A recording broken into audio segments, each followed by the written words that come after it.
السلام علیکم ورحمۃ اللہ۔ الحمدللہ وکفا وسلام علی من لا نبی بعد۔ اللہ مہربان کے فضل و کرم سے ہمارا آج کا سبق کل والا ہی ہے، یعنی سورہ البقرہ کی آیت نمبر 101، 102 اور 103۔ تو پہلے اس کی تلاوت سنیے، پھر ہم اس کی تفسیر کریں گے انشاءاللہ، چونکہ ترجمہ آپ کر چکے ہیں۔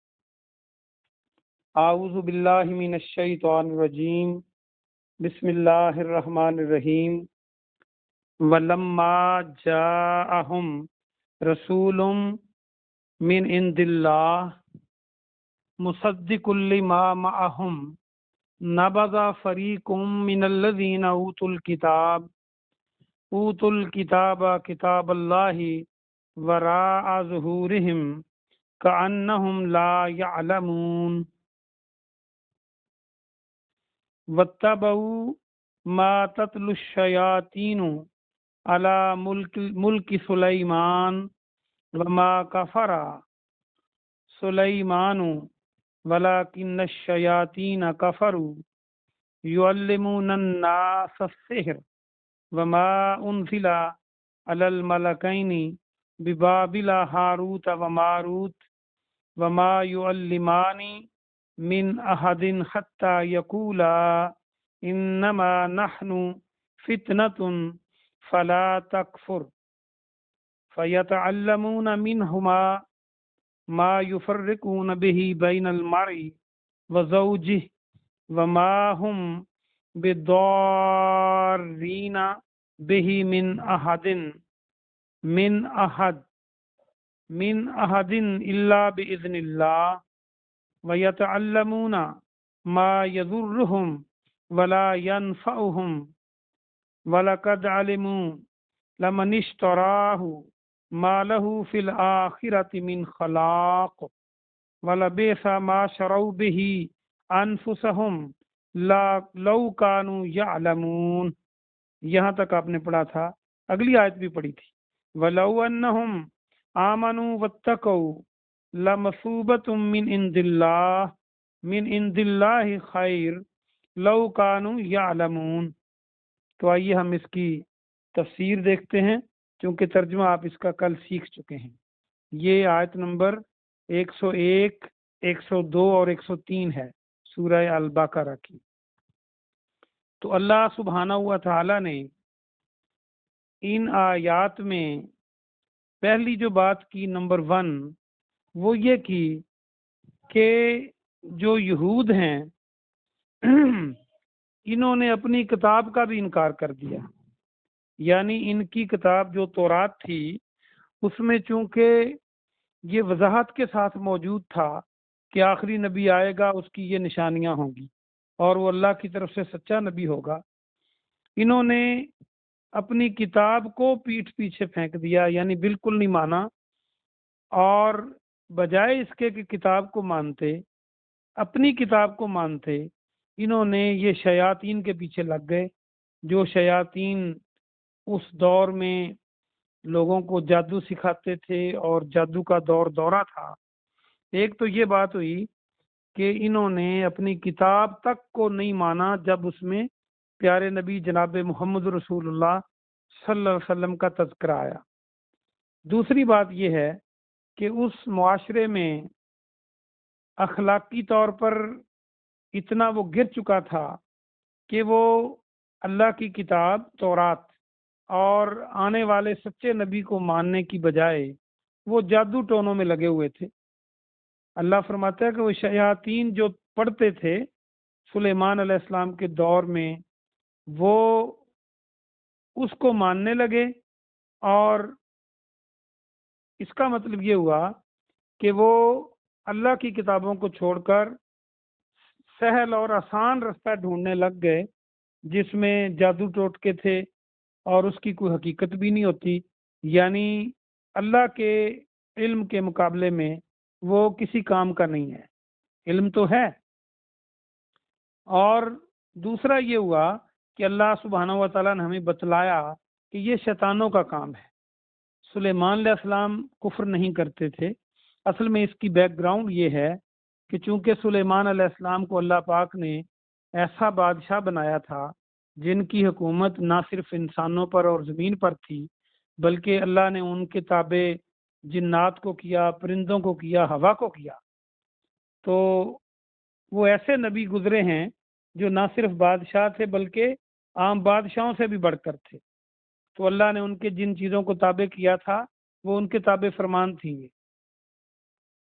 تو پرندوں کی بولی سمجھتے تھے، ہوا کو حکم دیتے ان کے تخت کو اڑا لیتی، اور شیاطین جو تھے جن وہ ان کے تابع تھے۔ تو ہوا یہ کہ جب وہ فوت ہو گئے تو چونکہ اس دور میں جادو بڑا زیادہ تھا آپ کے دور میں، اور آپ نے یہ کیا اپنے فوت ہونے سے پہلے کہ جادو کی ساری کتابوں کو اکٹھا کر کے اپنے تخت کے نیچے یا اپنی کرسی کے نیچے دفن کروا دیا، کیونکہ یہ برا کام تھا تاکہ لوگ جادو نہ سیکھیں اور نہ یہ برے کام کریں۔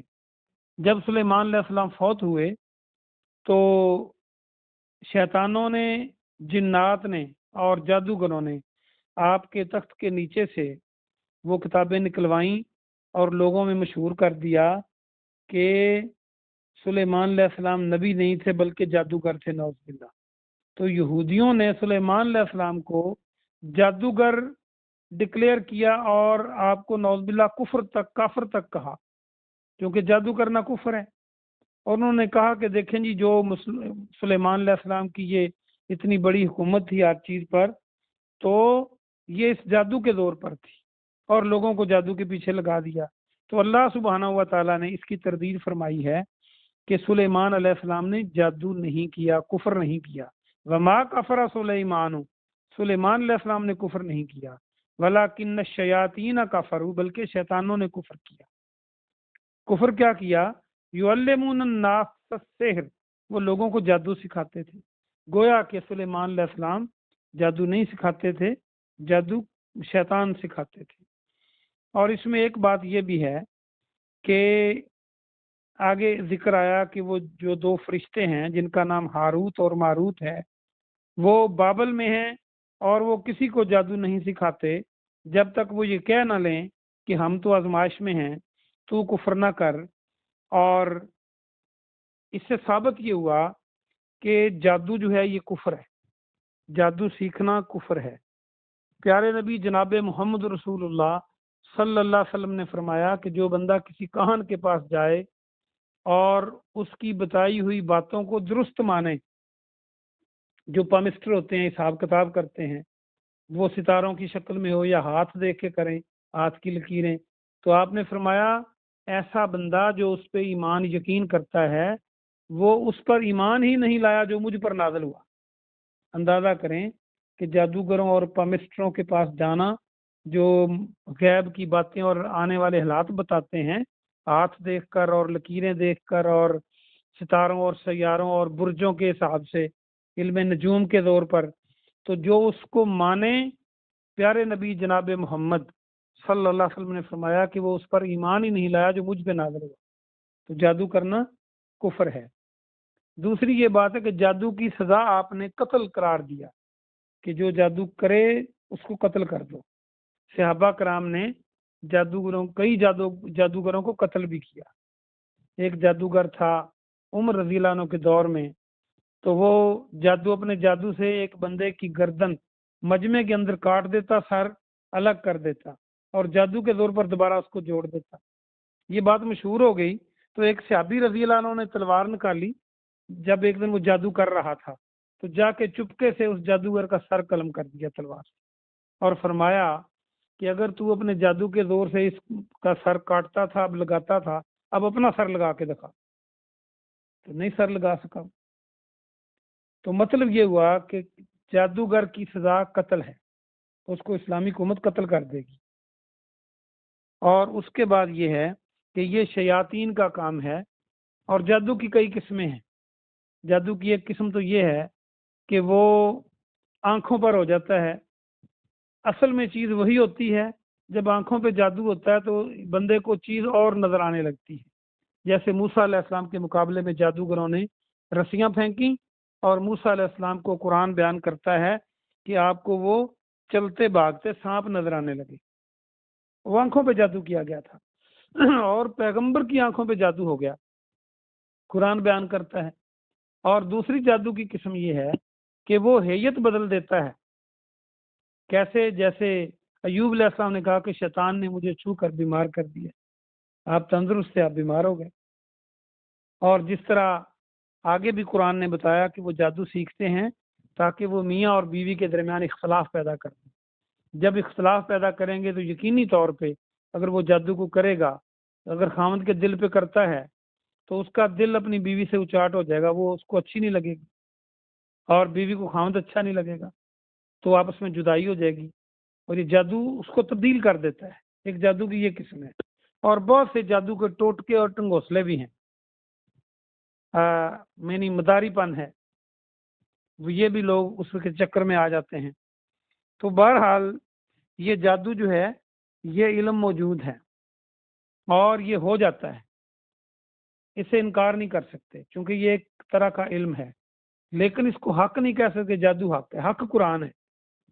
اسی لیے اس جادو کو سیکھنے اور اس پر عمل کرنے سے منع کیا اسلام نے۔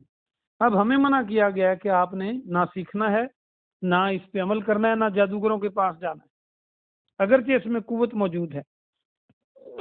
اور پھر اس جادو کی قوت کو توڑنے کے لیے اللہ سبحانہ و تعالیٰ نے سورہ فلق اور سورہ ناس اتاری۔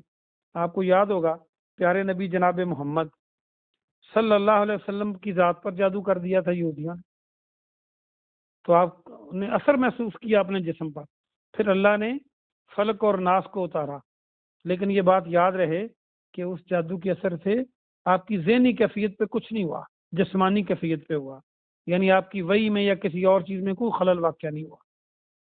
تو پھر اللہ نے فلق اور ناس اتاری اور جبریل امین کو بھیجا۔ تو حدیث میں آتا ہے کہ پہلے آپ دعائیں اور پڑھا کرتے تھے، جب فلق اور ناس اتاری گئی تو اس کے بعد آپ نے ہر چیز کو چھوڑ کر جادو کے لیے اور اپنے آپ کو اللہ کی پناہ میں دینے کے لیے فلق اور ناس شروع کر دی۔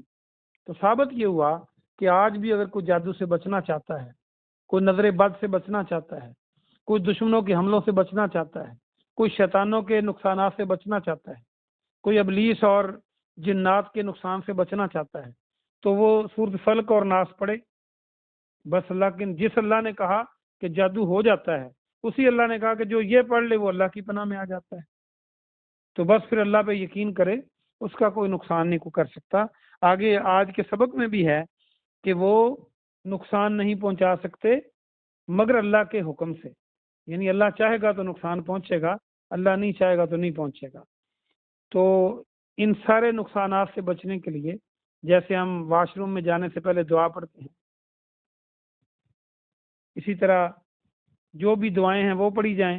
اور ایک صحیح حدیث میں آتا ہے، پیارے نبی جناب محمد رسول اللہ صلی اللہ علیہ وسلم نے اس کی تصدیق فرمائی کہ جو آیت الکرسی پڑھ لے وہ شیطانوں اور جنوں کی شرارتوں سے بچا رہتا ہے۔